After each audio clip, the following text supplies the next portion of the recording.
de piel morena, pueblo de México en general, vamos unidos a la faena por la regeneración. Primero que nada, pues les agradezco su presencia. Estoy muy contento de estar aquí con ustedes, pues para platicar un poco sobre la Revolución Mexicana. Bueno, hay muchas cosas que comentar de la Revolución Mexicana. Ahora que yo estaba, me comentaron que me invitaron, yo estaba pensando que podríamos orientarlo un poco para que no se dispersara, porque como es tan amplio, podemos hablar de todo y al final no concluir en nada. Centrarme un poco en torno a uno de los movimientos populares más importantes que se dieron en la Revolución Mexicana, que es el villismo.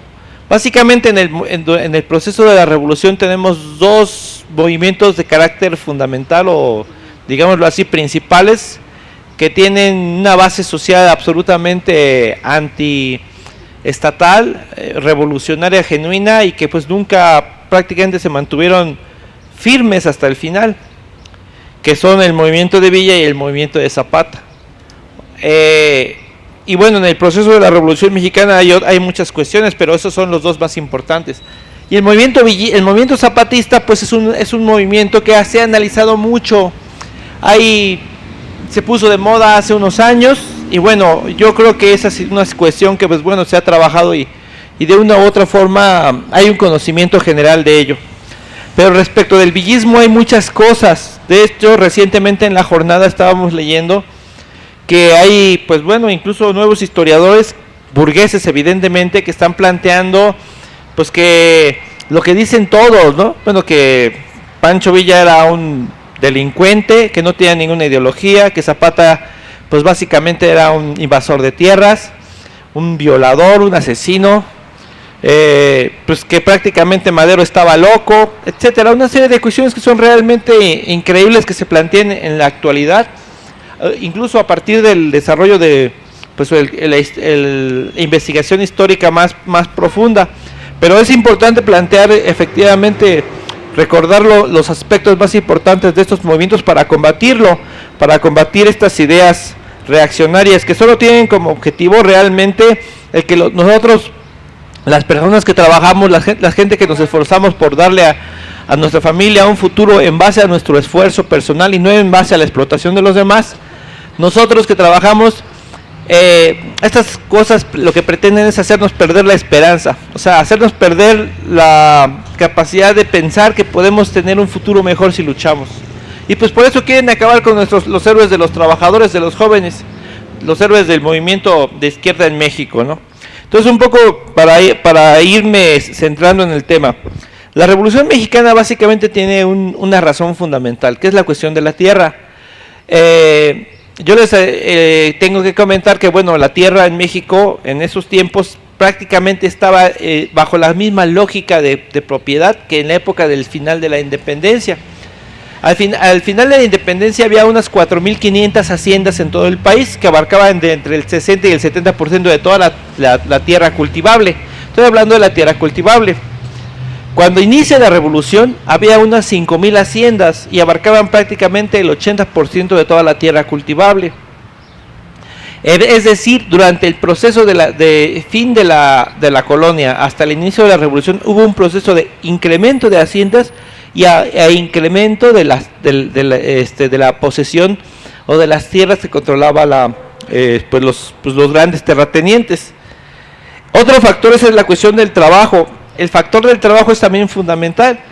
Las relaciones laborales que emanadas de la época de la reforma eran relaciones que no incluían el aspecto del carácter social del trabajo, en el sentido de que las relaciones obrero-patronales eran relaciones que estaban tuteladas básicamente por leyes mercantiles, y por lo tanto cuando se rompía cuando obviamente el patrón rompía con el trabajador, no tenía ninguna obligación de dar absolutamente nada, ¿no? O sea, prácticamente, para decirlo de alguna u otra forma, las leyes laborales que había en la época de don Porfirio son prácticamente las mismas leyes que se están estableciendo ahora con la reforma laboral. Básicamente es lo mismo, ¿no? La otra cuestión importante de antecedentes es el tema de la inversión extranjera. Prácticamente el 91% de la inversión del país era inversión extranjera. De toda la inversión, el 91% era inversión extranjera. y prácticamente todo estaba dedicada a los ferrocarriles, a los transportes, a la cuestión de la creación de infraestructura eléctrica y todo eso con el objetivo de, obviamente, producir para exportar. No había una industria que tuviera como objetivos la satisfacción de las necesidades de la población de México. O sea, prácticamente todo se tenía que importar, toda la cuestión, sobre todo el desarrollo de los bienes de consumo, tenía que importarse. Otra vez algo similar a lo que sucede actualmente, aunque ahora los actores son distintos, ¿no? Prácticamente si nosotros checamos todo lo que tenemos ahora en lo que se produce, bueno, el 70% está hecho en China, ¿no? Todo, hasta la Virgen de Guadalupe está hecha en China, ¿no? Si no, es coreano, japonés o norteamericano, una que otra cosa europea, ¿no? Pero es increíble, prácticamente estamos regresando a esa situación. Entonces, básicamente esos eran los elementos que provocaron una situación en la cual, pues bueno, había una gran tensión social y obviamente cualquier razón, cualquier explosión importante podía generar un levantamiento, ¿no? Y el elemento clave que generó el levantamiento fue la cuestión de la tierra. Hay que decir que el problema de la tierra no era igual en el norte que en el sur. En el norte, en la zona de Chihuahua, Coahuila, Sonora, la mayor parte de los poseedores de tierra eran pequeños campesinos, pequeños propietarios. Tenían su pedazo de tierra que se había obtenido a partir de la lucha contra, pues, bueno, las colonias, contra las invasiones de los apaches y todo esto. Había una especie de contrato. Se formaban colonias militares en el norte para proteger la zona de la frontera, la zona de la frontera que era una zona poco habitable.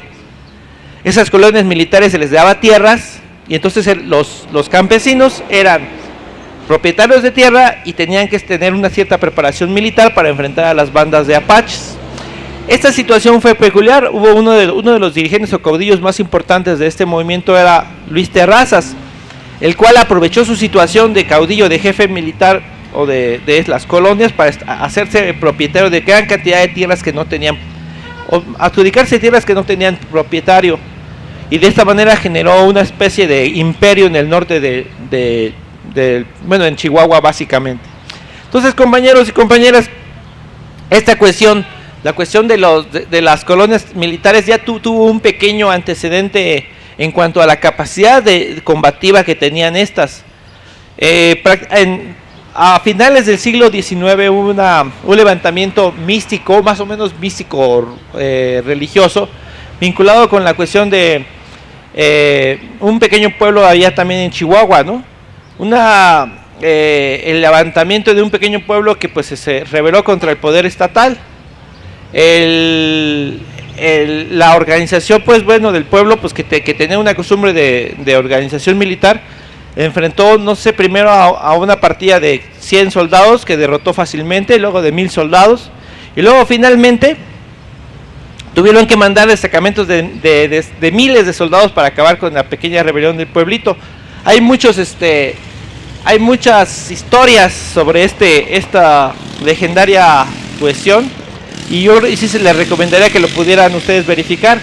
Es bastante ejemplar de la capacidad combativa que tienen estos campesinos armados en el norte en el Chihuahua particularmente. Entonces, compañeros, cuando se plantea el tema de la cuestión de la elección de 1910, realmente los campesinos lo que querían era pues que se diera la posibilidad de que se les repartiera la tierra. Unos, el caso de los del norte, que les otorgaran más tierras a partir del crecimiento demográfico que estaban viviendo.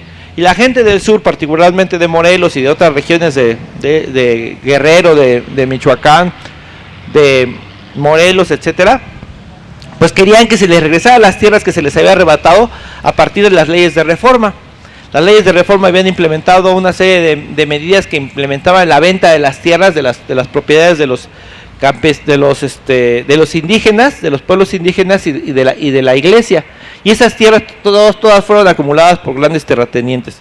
Entonces, cuando se va el levantamiento de 1910, que es propiciado por el fraude electoral de esos tiempos, Madero no tiene otra opción más que plantear la cuestión del levantamiento armado a partir de que Díaz lo había dejado prácticamente fuera de la ley, ¿no? Entonces, bajo estas circunstancias, el levantamiento armado solo tuvo respuesta inmediata o fundamental en el terreno del campo, especialmente porque ahí era donde había más necesidades y absolutamente teníamos una imposibilidad de poder dar una respuesta legal a las demandas de los campesinos. En el caso del norte del país, Abraham González fue el principal organizador de la rebelión. Juntó a arrieros, a campesinos medios e incluso a algunos como Villa que tenían algún pasado medio delincuencial. Los juntó, los agrupó, les planteó la cuestión de las alternativas para luchar. Les dio un programa que planteaba básicamente la democracia, la cuestión de la lucha contra las maldades que hacían los grandes terratenientes y todo esto, y a partir de eso, pues bueno, lo sumó a una lucha, ¿no? ¿De quiénes estaban con Abraham González? Básicamente dos personas importantes, que no eran los que Abraham González consideraba como dirigentes de su movimiento. Uno era Pascual Orozco, que era una persona que tenía cierto poder económico, que era una especie de jefe de arrieros de Chihuahua, y otro era Pancho Villa, que hasta esa fecha se había mantenido con una doble vida. Tenía ciertos trabajos, pero no podía establecerse porque cada que descubrían que estaba en un lugar, pues llegaba la policía y lo quería detener. Desde muy joven tuvo problemas con la ley. Primero por un problema que tuvo con el hacendado de donde él vivía allá en Durango, y luego continuamente, pues bueno, como lo mantenían perseguido, pues él tenía que vivir de cosas que no eran estrictamente legales, ¿no? Entonces, por esas circunstancias, pues Pancho Villa, pues pues no, hasta 1910 era una persona que estaba perseguida, ¿no? Que pues su cabeza tenía un precio. Entonces el levantamiento de Chihuahua juntó a todos los grupos de colonias militares que yo les había comentado de varias regiones del norte de Chihuahua, de tal modo que de una forma muy rápida había un ejército de tal vez 2,000, 3,000 personas, campesinos que tenían la costumbre de estar armados y que tenían, pues bueno, su caballo, que tenían toda la cuestión necesaria para poderse levantar. Y este movimiento creció a tal grado de que, pues bueno, puso al gobierno en peligro de caer. De hecho, cuando Madero regresa del exilio, porque él estaba en Estados Unidos, y se da cuenta de que había un movimiento serio que pues no estaba controlado por él, estaba controlado por dos campesinos, pues él buscó la manera de llevar pues bajarle el nivel al agua, ¿no? De llevar una negociación con Porfirio Díaz, y estaba negociando con Porfirio Díaz para acabar con el movimiento, cuando Villa y Pascual Orozco, de una forma prácticamente de improviso, sin avisarle a nadie, organizan la toma de Ciudad Juárez. Esa toma de Ciudad Juárez, fue en contra de la voluntad de Madero, y fue porque Villa y Orozco lo quisieron, porque ellos estaban desesperados. Decían, estos cuates nada más están hablando, ya tenemos aquí una semana enfrente de Ciudad Juárez, la podemos tomar y no la tomamos. ¿Por qué Chihuahua no la vamos a tomar? Vamos a hacerlo de una vez. Y se lanzaron y tomaron Ciudad Juárez.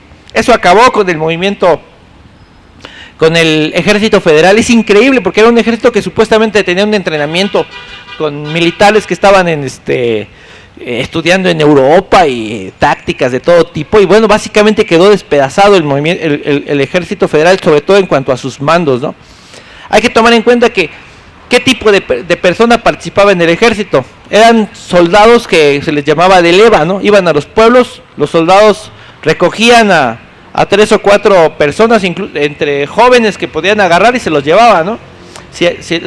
Vaciaban las cárceles y órale, se los llevaban al ejército. O sea, la gente sin capacidad combativa. Y los jefes militares, de ese ejército, del ejército anterior, eran personas, pues que bueno, obviamente provenían de las clases altas y tenían un odio muy grande contra la tropa. Entonces la capacidad combativa de estos individuos frente a pues los soldados perfectamente animados y organizados y dirigidos pues por gente como Pancho Villa, pues obviamente no tenían nada que hacer. Bueno, la derrota de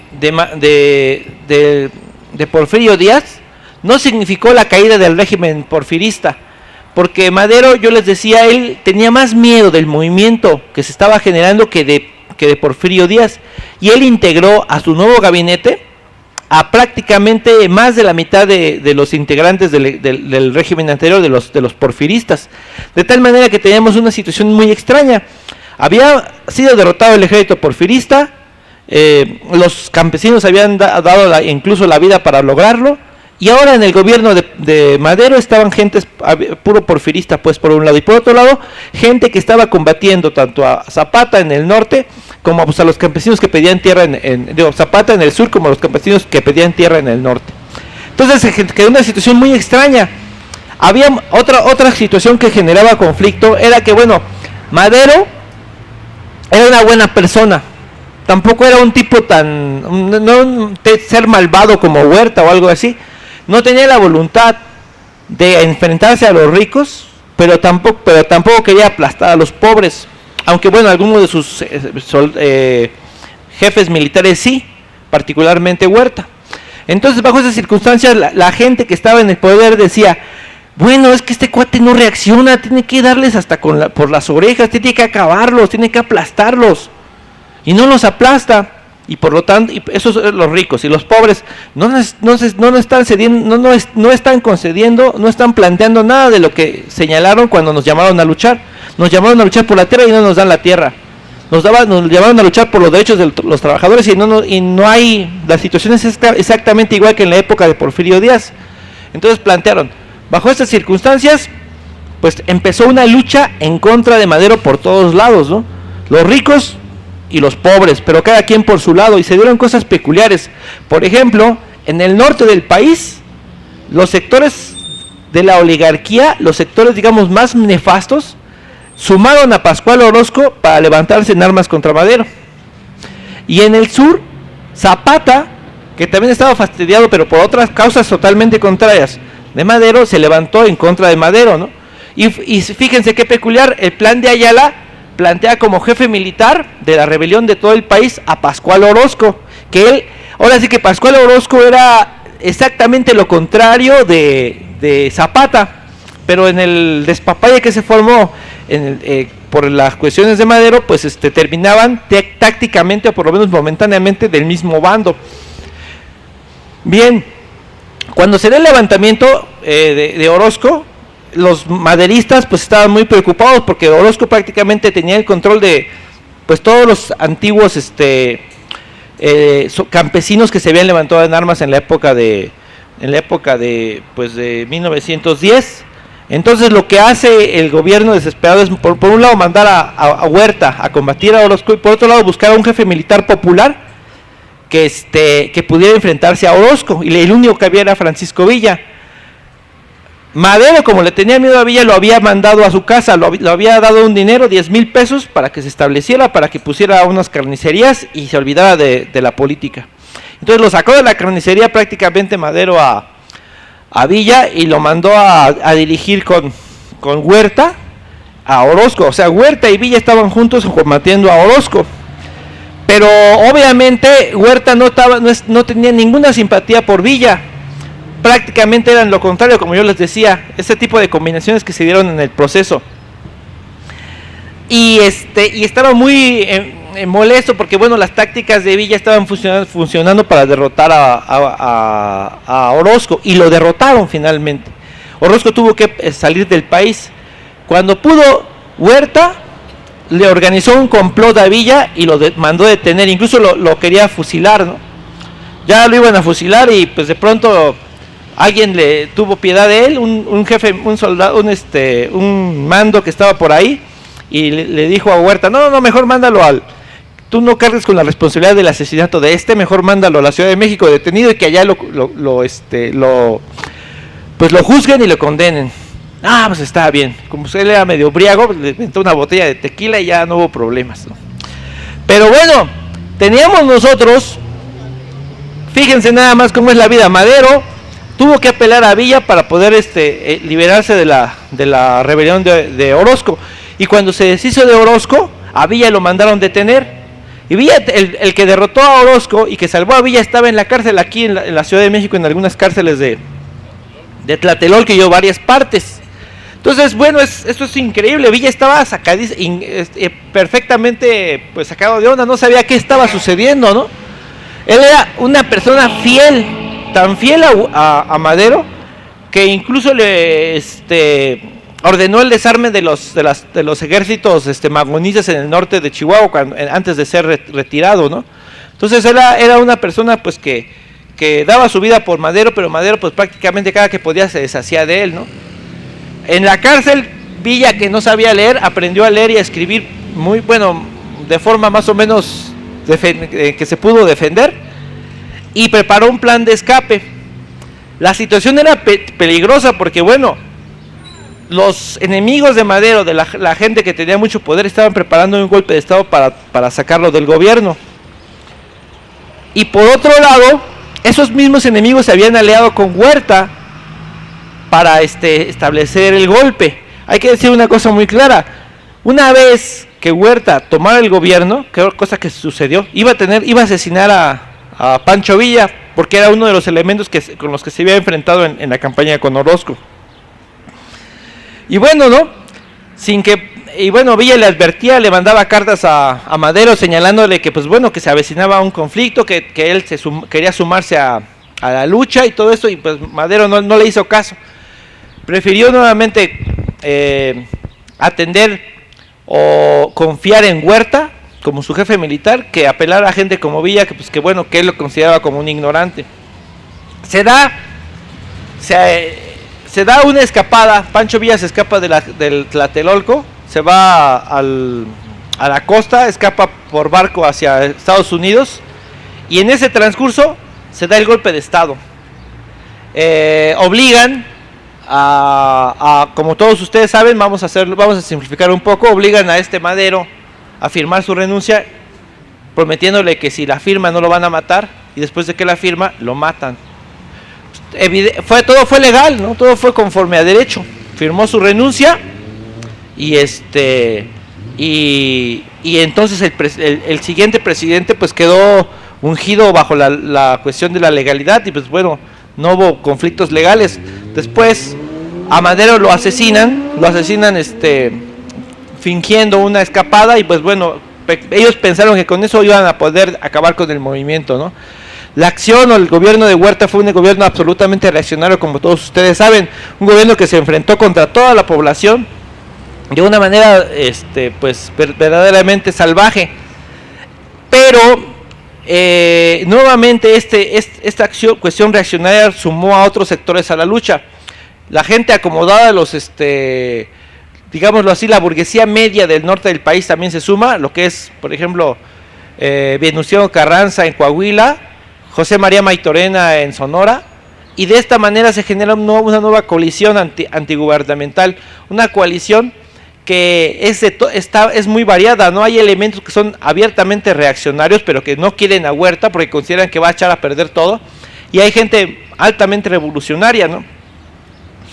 Los sectores, es increíble también cómo, pues bueno, lo que es el movimiento villista, que fue el que prácticamente antes del el golpe de estado de Huerta prácticamente no existía.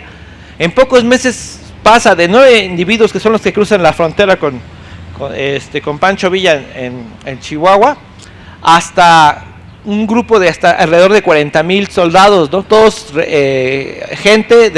soldados campesinos de Chihuahua, de Sonora, de Zacatecas, de Durango, dirigidos por jefes campesinos. Esa es la característica o la diferencia que hay entre el movimiento en cualquier otro movimiento, ya digámoslo así, de Pablo González, que estaba en Tamaulipas, o de Álvaro Obregón, que estaba en Sonora. Estos dos, tanto Pablo González como Álvaro Obregón, estaban prácticamente coordinados, organizados en torno a militares de carrera. Elementos que se habían salido del ejército porfirista se habían sumado a ellos, y era un ejército más o menos regular. Y el movimiento de Villa era un movimiento de jefes campesinos, ¿no? Como Toribio Ortega, como Calixto Contreras, como Candelario Cervantes, y alguno que otro jefe militar con cierta experiencia, que si él se había pasado a este otro bando, como Juan N. Medina, pero con la diferencia que Juan N. Medina, por ejemplo, no tenía poder de decisión en lo que definía la división del norte. Él solamente aconsejaba y organizaba cuestiones de carácter logístico. Entonces el movimiento de la División del Norte era un movimiento de campesinos dirigido por campesinos.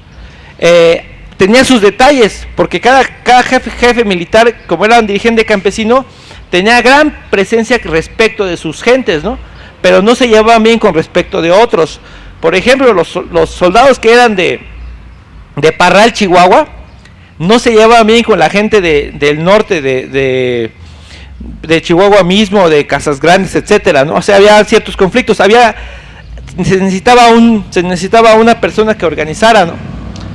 Dicen que después de derrotar a los ejércitos de Huerta en el norte en la frontera, Tierra Blanca y todas esas cuestiones, se reúnen todos los jefes militares y deciden ellos quién va a ser el jefe de la División del Norte, ¿no? Pancho Villa pues es el primero en hablar y dice, bueno, yo propongo a mi compadre Tomás Urbina, ¿no?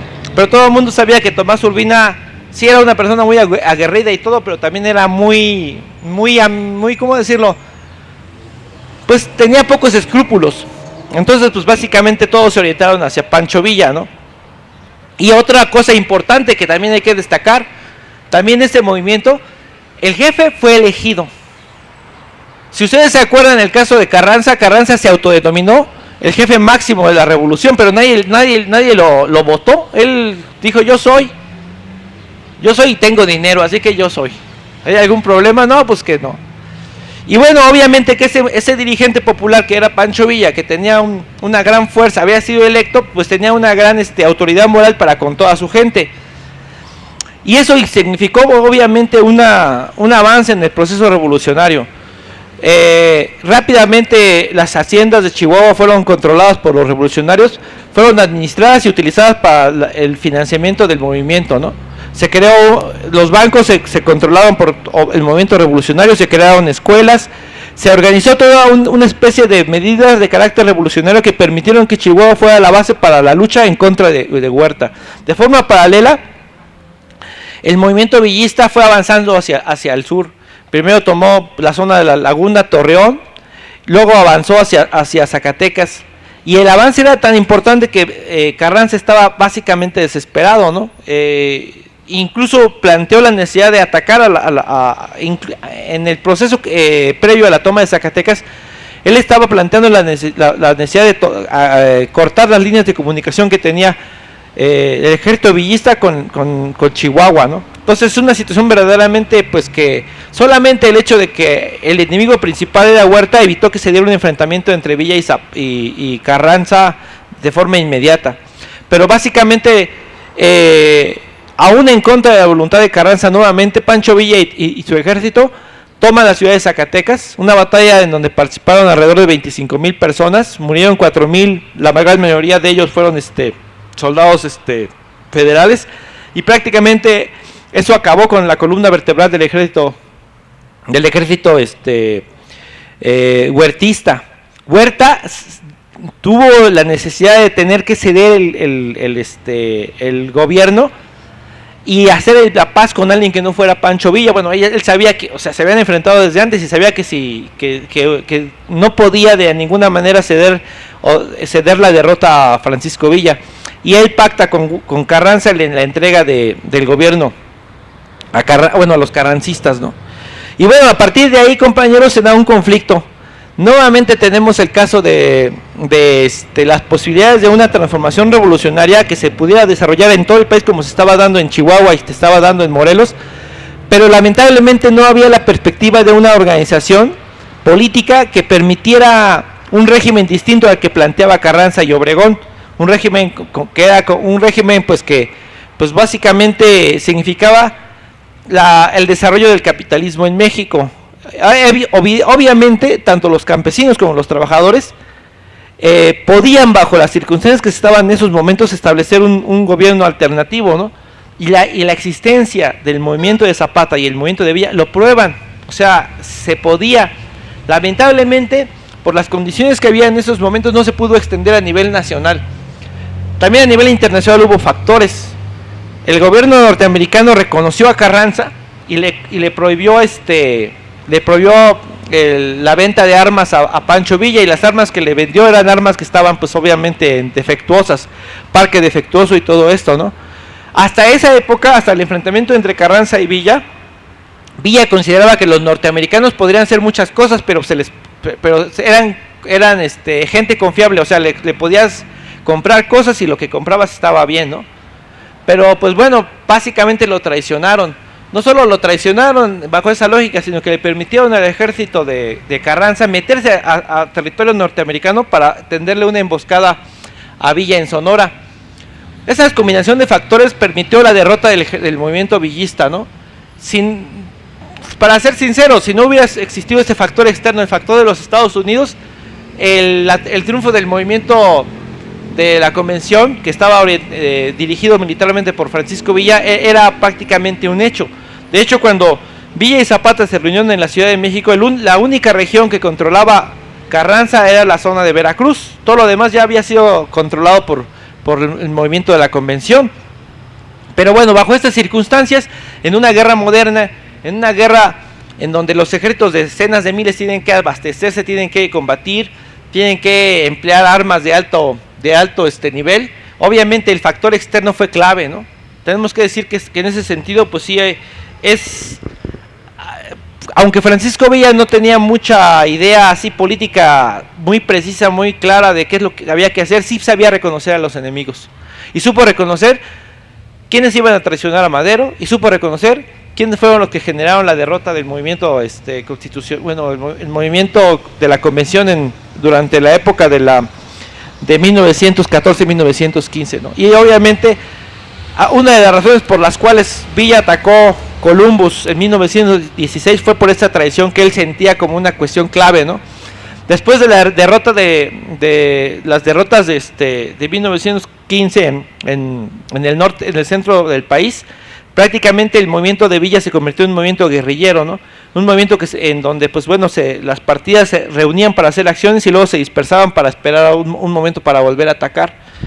Esto básicamente significó el fin de la fase popular del movimiento revolucionario. Voy concluyendo para que ustedes, bueno, si desean, puedan hacer intervenciones o preguntas.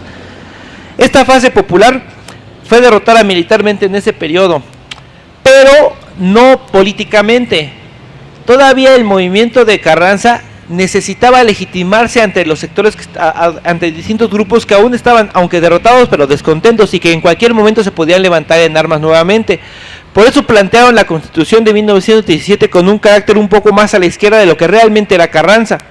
Si ustedes revisan, la propuesta que tenía Carranza de Constitución de 1917 era más o menos la misma del 57, con algunas pequeñas modificaciones. Y a partir de la situación tan convulsa que había, muchos sectores de izquierda dentro del mismo movimiento constitucionalista plantearon cuestiones como el artículo 123, que prácticamente ya es pues letra muerta, como el artículo 27, y una serie de artículos más, el artículo 3 constitucional, que planteaban un poco las cuestiones. Lo que planteaban políticamente era quitarle a los villistas y a los zapatistas sus banderas de lucha. Decir, no, pues nosotros ya ganamos y aparte de que ganamos nosotros también defendemos esto, ¿no? Se generó entonces, por lo tanto, una especie de situación de doble discurso. Por escrito, los obregonistas y carrancistas eran muy revolucionarios, o por lo menos formalmente revolucionarios, pero en los hechos absolutamente nada.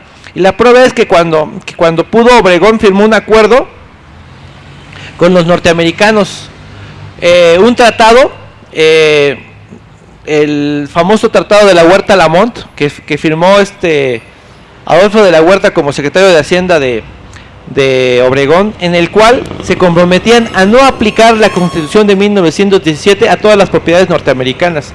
No solo eso, sino que se comprometió, Obregón se comprometió a que México no iba a generar industria pesada por 99 años, ¿no? O sea, todo lo iban a traer de Estados Unidos. Fue un pacto absolutamente entreguista y miserable que demuestra realmente quién era Obregón.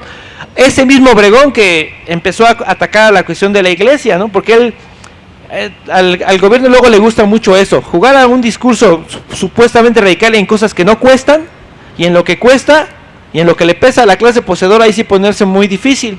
Y ese juego siempre ha existido. Entonces, hubo otra fase de lucha importante. se generaron movimientos muy importantes en el campo. Algunos sectores que todavía consideraban que el movimiento constitucionalista era más o menos progresista, organizaron cosas interesantes, pero que se fueron diluyendo incluso por presión del mismo gobierno. Un caso fue el de Michoacán con Francisco J. Múgica. Múgica formó un partido socialista michoacano, se hizo gobernador de Michoacán, armó a los campesinos, planteó una organización muy buena en varios terrenos, al grado de que Obregón ordenó detenerlo, y prácticamente solamente porque el jefe militar que le tocó enfrentarse a Múgica fue Lázaro Cárdenas, solamente por eso no lo fusilaron. Conoció sus ideas, se hicieron amigos y desde entonces hicieron una especie de mancuerna. Cárdenas lo protegió para poderse exiliar y evitar que lo matara Álvaro Obregón, ¿no? Obregón obviamente tuvo que ver con el asesinato de Francisco Villa, más o menos por esos mismos tiempos. Y Obregón procuró también impedir que Felipe Carrillo Puerto, en el sur del país, tuviera apoyos suficientes como para enfrentarse a la lucha que se avecinaba, ¿no? Cuando se dio la rebelión de la Huertista, una rebelión reaccionaria de la gente más poderosa del país, Felipe Carrillo Puerto fue abandonado a su suerte y fue pues prácticamente tomado prisionero y ejecutado prácticamente sin ningún tipo de juicio. Entonces, compañeros, estas circunstancias prepararon condiciones para nuevas luchas, ¿no? Tenemos la cuestión del movimiento cardenista, que de una u otra forma es un nuevo respiro de la revolución, en donde intenta dar un giro muchísimo más fuerte a la izquierda. Lamentablemente, la ausencia de una dirección que permitiera a los trabajadores actuar de forma independiente a la lógica del gobierno, generó que, pues bueno, el movimiento popular tan grande que se generó fuera controlado por el mismo gobierno. Y bajo esta lógica, piensen ustedes, un movimiento popular controlado por un gobierno que se dice democrático, que se dice progresista, pues puede parecer bien. Pero cuando este gobierno termina en 1940, lo sucede un gobierno reaccionario como el de Ávila Camacho. Y toda esta estructura que se formó de alianza entre el gobierno y las organizaciones populares se convierte en una estructura de control del gobierno sobre las organizaciones populares, ¿no? Entonces, bajo esta circunstancia hay una enseñanza muy grande. El movimiento popular, el movimiento revolucionario, el movimiento de izquierda no puede establecer una relación orgánica con el Estado, ni aunque el Estado se considere muy progresista, porque digo, puede ser muy progresista ahorita, pero al rato cambia y órale, esa misma relación orgánica genera un control, y ese control se fue cayendo en pedazos y no fue derrotado por ningún movimiento popular, sino hasta 1968, que en 68 lo que demostró fue que esta estructura de control ya no era útil para el Estado, ¿no? De 68 a 88 lo que tenemos es una especie de resquebrajamiento del régimen priista, un resquebrajamiento a la par que surgen nuevos desarrollos de luchas, de organizaciones, de grupos, que van a permitir, pues bueno, la derrota de los priistas, que son los herederos de Carranza. Hay que recordarlo, los priistas no son herederos de Villa y Zapata, los priistas mataron a Villa y mataron a Zapata. Estas personas, pues bueno, su régimen hizo agua en 1988 y en el 2000, con eso voy concluyendo, en el 2000 lo que hacen es cederle otra vez el gobierno a aquellos que habían sido derrotados en la época de 1910, a los viejos porfiristas, porque si alguien recuerda el apellido Krill es el apellido tradicional pues de la burguesía chihuahuense, funcionarios del gobierno de Porfirio Díaz, ¿no? Y Abascal, la familia Abascal, una familia de rancho abolengo, también porfirista, ¿no? Estos son los tipos que llegaron al gobierno otra vez en el 2000, y nosotros obviamente tenemos que decirlo claramente, nosotros no reivindicamos, opinión particular, no reivindicamos más que las luchas populares que han sido de ese tipo, independientes del Estado, luchas que han sido legítimas y cuyos dirigentes tuvieron una característica, compañeros, y eso hay que reconocerlo. Cuando una persona se lanza a la lucha, se enfrenta al Estado, se enfrenta incluso con calumnias, Porque sí es cierto lo que decían de Flores Magón, ¿no? Se enfrenta a calumnias, se enfrenta a mentiras, a difamaciones, a campañas negras. Pero al final tiene el destino de los que lucharon con él. Ese es un dirigente legítimo, un dirigente que vale la pena recordar y seguir. Porque no se fue ni aceptó una cucharadita de cosas y un plato de lentejas. Pensémoslo en cuanto a nuestra historia. Villa, Zapata, Morelos, Hidalgo, sufrieron la suerte de la clase que estuvieron impulsando y dirigiendo. No se vendieron. Y bajo esas circunstancias, compañeros, tenemos que reivindicarlos.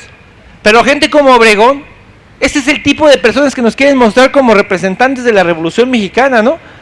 Como decía, creo que decía López Obrador, ¿no? Que el presidente más honesto de este país había sido Obregón, porque como solo tenía una mano nada más no podía agarrar mucho, ¿no? Pero compañeros, sinceramente, lo que nosotros tenemos que decir, reivindicar básicamente es eso, ¿no? Ese tipo de dirigentes tenemos que recordar y son un ejemplo para las generaciones futuras. Y nosotros como luchadores de estos tiempos, nosotros no podemos esperar ni creer que estamos luchando por una situación que nos va a permitir ser ricos y felices. No es cierto. Nosotros queremos luchar porque las generaciones futuras todos sean ricos y felices. ¿Por qué no? Todos aspiramos a vivir bien, pero nosotros no aspiramos a vivir bien a costa del sufrimiento de los demás. Y por eso somos de izquierda. Y por eso tenemos que recordar estas fechas de la revolución de 1910, la independencia y la revolución como actos que tenemos que recordar, que tenemos que festejar, porque la gente del poder no quiere que lo festejemos y nosotros tenemos que ser muy sinceros y muy honestos en ese sentido, compañeros. Muchas gracias. Muchas gracias, compañeros. Primero respecto de Obregón, bueno, hay muchas cosas, hay muchas historias.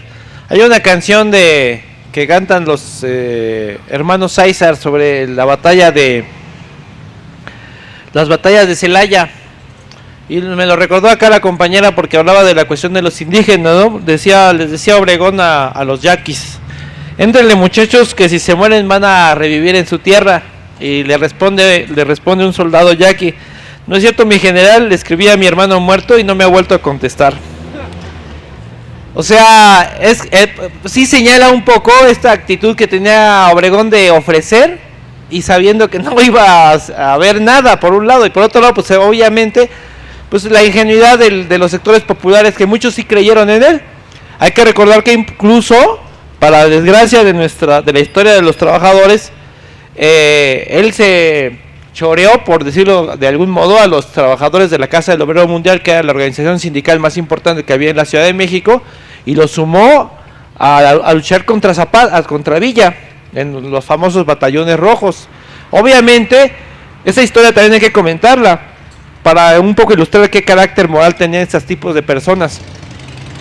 Les ofreció Obregón y Carranza, les ofreció que si ellos luchaban contra Villa, les iba a permitir la organización amplia de los trabajadores en la Ciudad de México y en todo el territorio.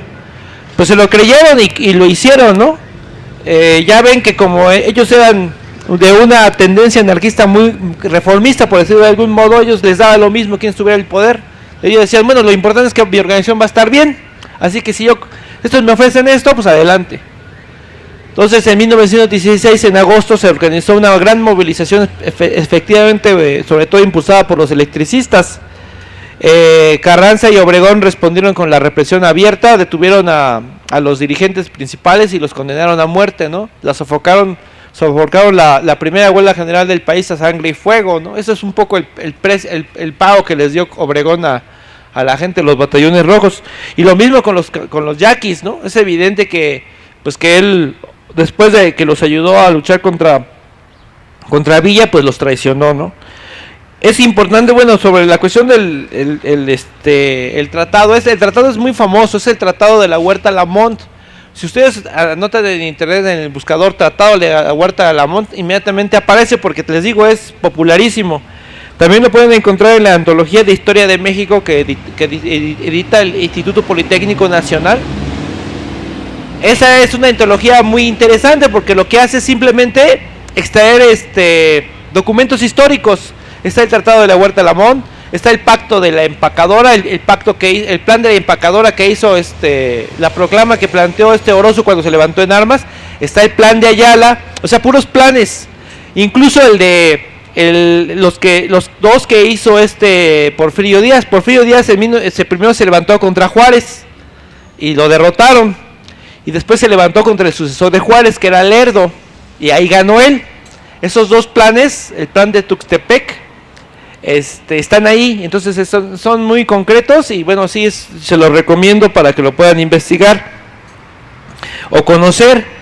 Con respecto de la lucha de la intervención norteamericana en México, hay un libro de Frederick Katz que se llama La Guerra Secreta en México. Frederick Katz fue un historiador cuyo principal obra, pues yo creo que puede ser la biografía de Francisco Villa, que está en 2 tomos en ediciones Cera. Salió por ahí del 2003, 2004. También se la recomiendo, aún la pueden conseguir. Y es un librazo porque también ahí muestra incluso las cartas que le escribía Pancho Villa a Madero, solicitándole que lo liberara, ¿no? O que lo dejara salir del país, a Cuba o a Estados Unidos. Entonces Frederick Katz fue un hijo de un revolucionario alemán, historiador que se dedicó a la historia a la Revolución Mexicana, y bueno, que sí hizo esa serie de estudios. Y bueno, Katz y otros historiadores tienen un planteamiento peculiar respecto a la intervención norteamericana. Ellos no querían a Porfirio Díaz. Los norteamericanos no querían a Porfirio Díaz porque Porfirio Díaz lo que quería era como afrancesar a México. A él le interesaba que obviamente pues, los capitales principales fueran los europeos.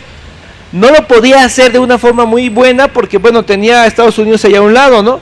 O sea, Porfirio Díaz era muchas cosas, pero era antinorteamericano. De hecho, él tiene una frase que dice: pobre de México, tan lejos de Dios y tan cerca de los Estados Unidos. Y es un poquito demuestra su actitud. Ahora bien, los norteamericanos, por otro lado, no que lo que querían en el país era una cierta estabilidad y la protección de las propiedades norteamericanas, sobre todo en el norte. Ellos tenían el control de la industria petrolera, tenían el control de las minas y de varias cuestiones en el norte del país. Y cuando se dio la revolución, aún a pesar de que los villistas no atacaban a las propiedades de los norteamericanos, sí hubo mucho saqueo de propiedades norteamericanas por parte pues ahora sí que la bola, pues, ¿no? El despapalle que se armaba. Vamos y tomamos ese lugar, y ellos estaban muy molestos con Madero porque no tenía un control del país, y por eso plantearon la necesidad de un cambio. Ahora bien, ellos no estaban de acuerdo que fueran priísticos, porfiristas los que volvieran a tomar el control del país, porque tenían ese mismo problema de antecedentes no muy gratos con ellos. Entonces es peculiar, fíjense cómo es la vida. Ellos, el gobernador, no, el embajador norteamericano participa en el plan para derrocar a Madero, y luego Huerta, que entra al poder, es atacado por los norteamericanos en Veracruz. Los norteamericanos durante el gobierno de Huerta toman Veracruz. Entonces, ¿por qué toman Veracruz? Por la misma actitud. Ellos tenían un poco el plano, la intención de establecer una zona de control de Estados Unidos en México, así como existe, por ejemplo, existía Hong Kong, o existía Belice, que está controlado por los ingleses, etcétera, establecer un control. Obviamente no lo hubieran podido hacer, no sé, por la resistencia de la población civil de Veracruz, que bueno, aparte de que fueron derrotados, pues bueno, no le hicieron la vida imposible a los norteamericanos. Lo mismo que sucedió cuando los norteamericanos ocuparon la Ciudad de México en 1847, ¿no? Es más bien la lucha de la gente la lucha popular la que generó un ambiente social tal que ellos dijeron, bueno, vamos a retirarnos, porque aquí la situación no la vamos a poder sostener.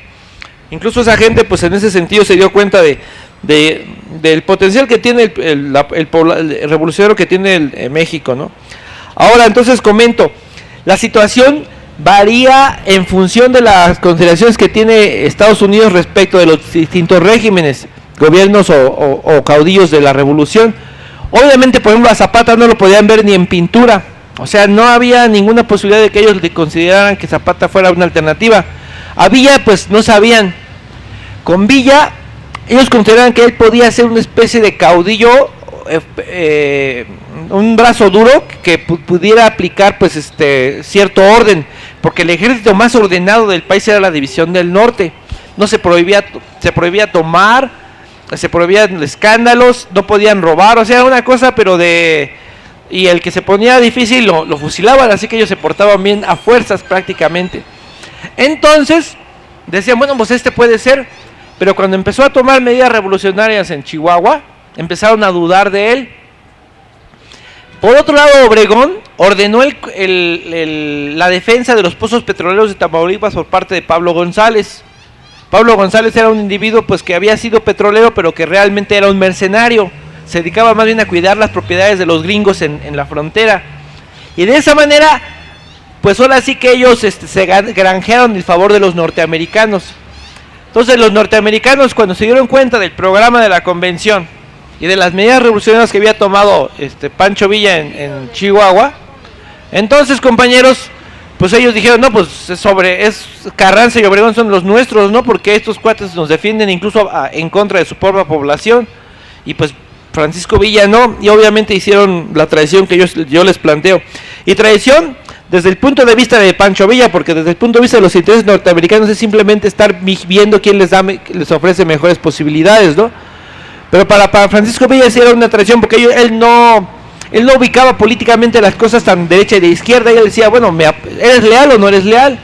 Y decía, pues los norteamericanos me han sido leales, pero hasta el momento en que se dio la traición, pues él se dio cuenta de la situación y pues se planteó el enfrentamiento.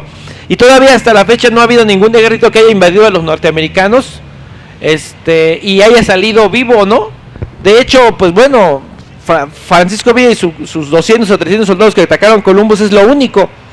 Lo de las Torres Gemelas, pues vamos a ser sinceros, las Torres Gemelas fue obviamente una acción aislada que más bien es un acto terrorista que una acción militar. Hay que diferenciarlo, ¿no? Tú vas con un ejército y ocupas una ciudad, pues es una acción militar. Vas y pones una bomba ahí y te escondes, pues esa es una acción terrorista, ¿no? Hay que diferenciarlo. No es lo mismo definitivamente y no implica lo mismo para la lucha de clases. La convención, es cierto, el programa de la convención, bueno, eso es Pearl Harbor, estoy hablando del continente, ¿no? Porque Pearl Harbor está allá en unas islas, Hawái. Entonces, decía yo,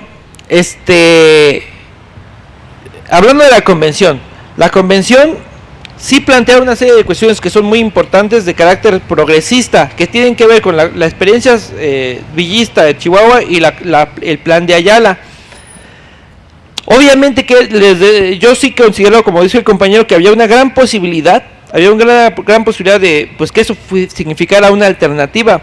Hay que ser sinceros, en 1917 si había triunfado la revolución rusa y había grandes posibilidades de que la revolución se extendiera a Europa, Alemania, en Italia hubo levantamientos revolucionarios, en Finlandia, que algunos fueron aplastados con sangre.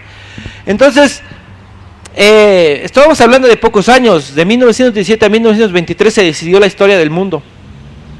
Un triunfo en Alemania, eso ya sería una cuestión para otra discusión. Había grandes posibilidades, pero hubo también fallas, no hubo una organización tan seria como la que se dio en Rusia, y la revolución en Alemania fue derrotada. Eso cambió todo, porque eso generó el aislamiento de Rusia, y el aislamiento de Rusia provocó a la larga la degeneración de la revolución. De ahí dice una ley de la física, que cuando un sistema se encierra en sí mismo se tiende hacia el caos. Entonces, obviamente eso generó pues una situación que modificó todo. Pero pensemos, o sea, seamos sinceros, la revolución de 1900 de México, con el triunfo de la convención, hubiera significado el establecimiento de un gobierno progresista que hubiera establecido una serie de medidas de carácter democrático, incluso, pero no necesariamente socialista, sino de carácter democrático, elecciones, leyes laborales justas, adelantarlo de 1900, lo del cardenismo, a la época de Zapata y Villa. En ese contexto y en un ambiente social en donde las revoluciones podían triunfar en Europa, pues hubiera habido básicamente las condiciones para que el país no hubiera tenido que sufrir esos 100 años de capitalismo. Obviamente se combinaron los factores, ¿no? Se combinaron los factores y bueno, la situación no se dio, pero bueno, las posibilidades estaban ahí dadas, ¿no? La historia no es un proceso fatal. Es cierto, y hay que decirlo muy claramente, es muy cierto que hay procesos y que los trabajadores solamente luchan por lo que consideran factible de una coyuntura inmediata determinada. Pero también es cierto que la voluntad de las personas es la que hace los cambios. La sociedad que tenemos la hicieron seres humanos y la pueden cambiar los seres humanos. Y los trabajadores han sido los que han generado prácticamente todo lo tangible. Todo lo tangible es producto de la inteligencia y de la capacidad de los seres humanos para transformar su medio, para adaptarse y para adaptar el medio también, ¿no? E incluso para reeducarnos. Si tenemos una educación que no fue tal vez la más adecuada para nosotros, nos podemos nosotros reeducar, podemos transformarnos a nosotros mismos. Esa es nuestra virtud como seres humanos, hombres y mujeres. Y obviamente no estamos condenados a vivir fatalmente en una sociedad como esta. No solamente no estamos condenados en términos objetivos, sino que no podemos pensar o creer que esto va a ser para siempre, ¿no? La colonia terminó, fueron 300 años, pero la colonia terminó. Y la gente que luchó contra la colonia se murió en ese proceso, no vio el fruto de su esfuerzo. Lo mismo con la cuestión de la revolución de 1910-17. Obviamente, compañeros y compañeras, la lucha es difícil, pero bueno, todo lo que nosotros hacemos ahora, incluso nuestras derrotas, sirve para que las siguientes generaciones aprendan de esas derrotas y las logren superar. Hay que decirlo muy claramente, compañeros. Por eso no hay ninguna lucha que no sea digna de ser recordada. Y por eso nosotros, los trabajadores, las personas que estamos en lucha, tenemos que recordar los procesos históricos pasados para no repetir las fallas y para fortalecer las cuestiones que nos dieron triunfos pasados. Finalmente, compañeros, lo último. América para los americanos es una frase de un presidente norteamericano, Monroe, no recuerdo realmente cuál era su nombre. Por ahí de 1824. En esa época los norteamericanos plantearon que toda la región de América, toda América, desde Alaska hasta la Patagonia, cualquier conflicto que hubiera, los norteamericanos tenían la obligación de intervenir para proteger. Bueno, ellos dicen para proteger, más bien ellos dicen, nosotros nos vamos a repartir este pastelote, ¿no? Y los americanos, ¿quiénes son? No, nosotros, o sea, ellos dicen los gringos se dicen americanos, pero como dice los Tigres del Norte, ¿no?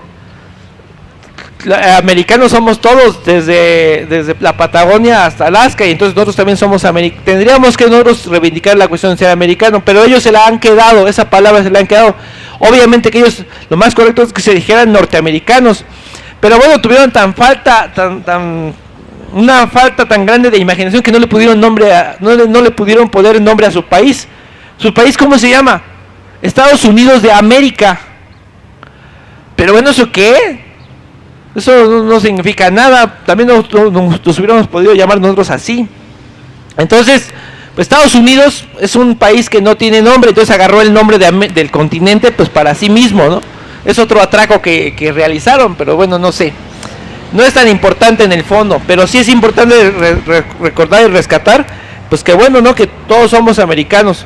Por eso, lamentablemente, pues siempre nos molestamos cuando los norteamericanos constantemente se lo atribuyen. La otra, el nombre del país. Bueno, es cierto que Estados Unidos Mexicanos, que es el nombre oficial, es un nombre que está copiado de los gringos. ¿Por qué? Porque bueno, ellos en la época de 1824, cuando salió la Constitución, ellos los mexicanos que estaban en esa época, los diputados, se copiaron la Constitución gringa. Eso es una realidad. Ahora bien, es importante cambiarle el nombre al país en esta coyuntura. ¿Y por qué se hace? Yo voy a decirlo claramente. Calderón ha sido uno de los peores presidentes que ha habido en ese país. Ha sido una persona cobarde que entró por la puerta de atrás a tomar la presidencia y salió corriendo como ratero. Entregó el país a los norteamericanos especialmente. No tenemos banca. La banca es totalmente extranjera. Ya no tenemos nada. La cerveza le vendieron creo que a los de Holanda, ¿no? Bueno, hasta Comex ya se la vendieron a Sherwin Williams, solo por eso. O sea, estamos tremendos, ¿no? No dejó nada este cuate.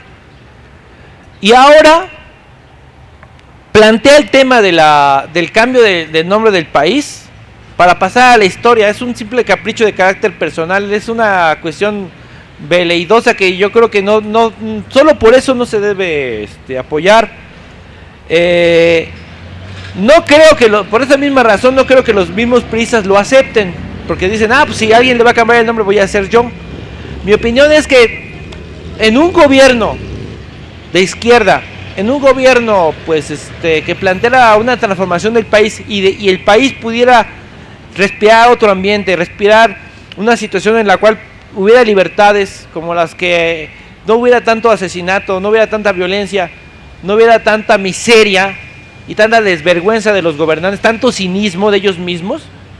O sea, un cinismo que bueno, el juez dice, la elección pues sí tuvo fallas, pero pues bueno, no se puede probar que hubo fraude, ¿no? A pesar de que de Monex y de todas las miserias que están planteando, no es tan importante. O sea, fue una violación, pero una violación chiquita, ¿no? O sea, ¿eso qué, compañeros? Es una verdadera jalada.